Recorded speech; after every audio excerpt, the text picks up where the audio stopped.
अस्सलामुअलैकुम my YouTube family, आप सब कैसे हैं? आई होप आप सब खैरियत से होंगे। अल्हम्दुलिल्लाह हम सब भी ठीक हैं। तो यहाँ पर जी ये देखें जी, हमारी गली में तो कुर्बानी के जानवर आ गए हैं। पहले मैं आप लोग भी बताइएगा कि किन किन लोगों ने कुर्बानी के जानवर ले लिए हैं। तो यहाँ पर मैं आपको बता रही थी कि हमारी गली में पहले पूरी गली हमारी भरी हुई होती थी। तो लेकिन इस दफ़ा तो अभी 3-4 लोगों ने ही बैल और बकरे लिए हैं ना। तो आप लोग बताइएगा कि आप में से किन किन लोगों ने कुर्बानी का जानवर खरीद लिए। और यहाँ पर जी ये देखें, मेरी डेली रूटीन शुरू हो चुकी थी।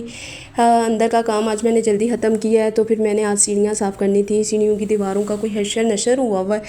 अच्छा, मेरा छोटे वाला बच्चा क्या करता है, वो ना कोई भी चीज़ हो उसके हाथ में ना, तो सीढ़ियों के साथ रगड़ के ना हाथ रगड़ के चलता है। तो उसको मैंने कितनी दफ़ा मना किया कि अली आप ऐसे नहीं चला करो बेटा, दीवारें गंदी होती हैं। लेकिन बच्चा है ना, क्या करें। तो कोई नहीं। और मेरे हस्बैंड कहते हैं कि ये तुम क्या हर रोज़ कुछ ना कुछ करती रहती हो। तो मैं उनको बोल रही थी कि अगर मैं ये साफ़ ना करूँ तो हमारा घर ऐसे लगे कि वो पता नहीं हम कहाँ किस जगह पे रहते हैं ना, हर तरफ चिकनाई ही जमी हुई हो। और यहाँ पर जी हमारे पेंट करने वालों ने क्या किया है कि नीचे ऑयल पेंट हुआ हुआ है वेदर शीट की तरह जो होता है ना, तो ऊपर उन्होंने क्या किया है, जल्दी जल्दी काम, हम देवर की शादी थी और फिर उस टाइम हमने ऊपर शिफ्ट होना था, तो दिन भी कम थे। तो उन्होंने क्या किया है, हम लोग तो ऊपर आ ही नहीं रहे थे ना, क्योंकि हम शादी की तैयारियों में लगे हुए थे। तो उन्होंने क्या किया कि शीट के ऊपर ना डिस्टेंपर मार दिए।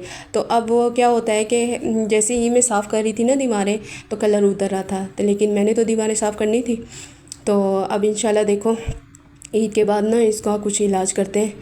इनको डिस्टेंपर वो करवाऊंगी मैं, वेदर शीट ना, जो कलर होता है शीट वाला ना, बस क्योंकि बच्चों के घरों में तो वही होना चाहिए, हाथ लगे और गीला कपड़ा मारो और साफ़ हो जाए।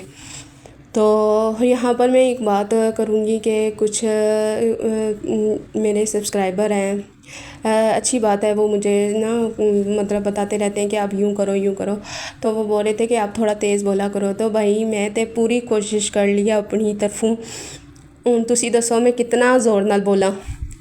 तो स्पीड की बात कर रहे हो तो इंशाल्लाह वो मोबाइल में ऑप्शन है, तो मैं ना अपनी वॉल्यूम का ना जो रिकॉर्डिंग है ना, उसकी स्पीड वहाँ से बढ़ा सकती हूँ अपनी तरफ से। तो मैंने पूरी कोशिश कर ली है। और तुसा मेरे नाल नाराज़ नहीं होना, ठीक है। तो इंशाल्लाह मैं कोशिश कर रही हूँ। अच्छा, यहाँ पर ना मुझे बातों बातों में एक बात याद आई है, आप लोगों से मैं पूछना चाहूँगी, जो हाउस वाइफ हैं उनसे मैं पूछना चाहूँगी कि जब उनके हस्बैंड की सैलरी आती है तो उनके ना मतलब सारे खर्चे निकलते हैं, जैसे कि बच्चों की फ़ीस, ट्यूशन फ़ीस, मदरसे की फ़ीस, कारी साहब की फ़ीस, और ग्रोसरी मतलब बिल, बिजली के बिल, सारा कुछ दे के ना, तो जब हमारी बारी आती है, मतलब वाइफ़ की बारी आती है पैसों की, तो उनके पास पैसे क्यों ख़त्म हो जाते हैं। पहले आज मुझे आप ये कमेंट्स में बताना कि ये मेरे साथ ही होता है कि आप में से भी किसी के साथ है ऐसा होता है कि जब हमारी बारी आती है पैसों की, तो कहते हैं कि वो इस दफ़ा तो ख़र्चे ही बड़े हो गए हैं, तो अगली दफ़ा। तो अब फिर इस बात पे हमारी चलती है बहस। और हमेशा जब से मेरी शादी हुई है, तो ये मैं अपनी पर्सनल बात आप लोगों से शेयर कर रही हूँ। तो क्योंकि अब आप मेरी फैमिली हो, तो ना मेरी तो हमेशा महीने के एंड में अपने हस्बैंड से लड़ाई होती है। तो फिर एक दिन वो मुंह बना के रखते हैं और एक दिन मैं ना, तो फिर 2 दिन बाद मामला फिर वही आ जाता है, बिल्कुल सेट हो जाता है। अच्छा चलो कोई नहीं है, इस दफ़ा खर्चे हो गए, अगली दफ़ा आप दे देना। तो आप लोग भी मुझे बताइएगा कि किस किस के साथ ये होता है कि बीवियों की बारी आते ही पैसे ख़त्म हो जाते हैं। तो आप लोग ज़रूर मुझे कमेंट्स करके बताइएगा। यहाँ पर जी मैं तो सीढ़ियाँ साफ़ करते करते और दीवारें साफ़ करते करते बहुत थक गई थी। हाँ, बस मैं जल्दी कर रही थी कि जल्दी से ख़त्म करूँ, क्योंकि फिर बच्चों के स्कूल से आने का टाइम भी हो जाता है। और यहाँ पर जी ये देखें जी, मेरी सीढ़ियाँ बिल्कुल साफ़ सुथरी हो गई थी। ड्रेस साफ़ सुथरी होनी चाहिए ताकि जब कोई अंदर आए तो उसको लगे कि हाँ जी, यहाँ कोई सफाई करने वाला है। अच्छा, पहले मैं रिकॉर्डिंग करती थी ना तो मुझे समझ ही नहीं आती थी कि मैं आप लोगों से क्या बात करूं, तो अब आहिस्ता आहिस्ता मेरे में कॉन्फिडेंस आ रहा है जी। तो मैं जब जो शुरू होती हूँ ना बातें करना तो फिर मैं भूल जाती हूँ कि वीडियो हो मैंने यहाँ पर ये वाली बात करनी थी ना। तो ये थी वो दीवार ना जिस पर बच्चों ने इतनी लाइनें लगाई हुई थी। तो माशाल्लाह से ये देखिए साफ़ सुथरी सीढ़ियाँ हो गई थी। अब इंशाल्लाह मैं थोड़ा थोड़ा साथ साथ करती रहूँगी ना। बस अंदर लगी रहती हूँ तो बाहर निकलना थोड़ा मेरा कम ही होता है। तो बच्चों ने तो हशर किया हुआ था दीवार का, मैंने देखा है तो मैंने बोला अल्लाह इतनी गंदी दीवार, और वो भी मेरे घर की। तो मैंने तो फ़ौरन से ही साफ़ करना शुरू कर दिया।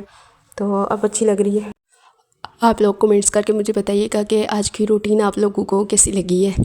तो फिर यहाँ पर मैं आ गई थी अंदर। तो यहाँ पर जी मैंने बनाया था मक्खन।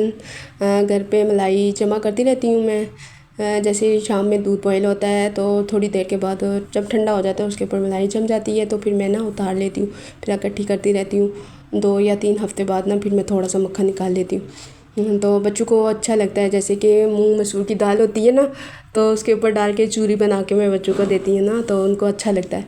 और मैं सुबह नाश्ते में जी रोटी के ऊपर मक्खन रख के तो मैं नाश्ते में सुबह ज़रूर खाती हूँ। घर का मक्खन होता है जब। अच्छा, मुझे ना मक्खन अच्छा लगता है, मुझे देसी घी अच्छा नहीं लगता ना। देसी घी में मुझे ऐसी ना अजीब सी स्मेल आती है।